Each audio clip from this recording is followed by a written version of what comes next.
Someone find us some clothes. Use the curtains if you must, but clothes this enormous girl. My name's Colleen Atwood, and I'm the costume designer for Alice in Wonderland. I think when you have a costume that really works for somebody, you really know it when they put it on and they start walking around in it and they start taking it on. Usually in the second fitting. The first time you're sort of getting fit right, but the second time around they start fooling around with it. This is Johnny Depp's Mad Hatter costume.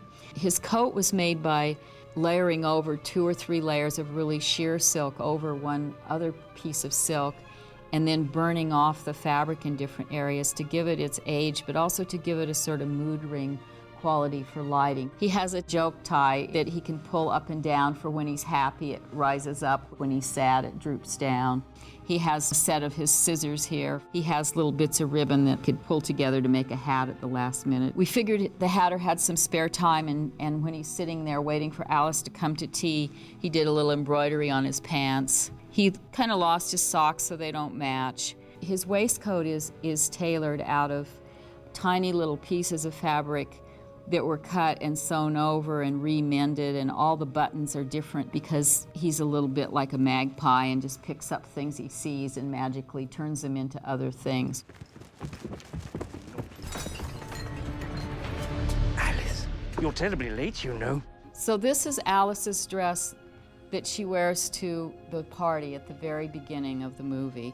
It's a real nod to the sort of blue of Alice and the sort of idea of a younger kind of Alice dress. We did embroidery at the hem, preempting there's rabbits and rural things, sort of preempting her run through the fields. Because she had to fall down the rabbit hole, she has a lot of layers on underneath. So when she goes upside down in the movie, you get to see the blue, and you get to see the fun stripes, and you get to see the stockings and the bloomers and all those things. This is Alice's costume when Alice turns into this gigantic Alice. We made this dress in a couple different scales to play with for Alice, and then they made the curtains in a bigger, wider stripe to play with the scale of the curtains on a bigger person to smaller. So this is the sketch for this costume. It's an early version of it, and it's close, but not exactly that. This is one of the preliminary sketches for the Red Queen.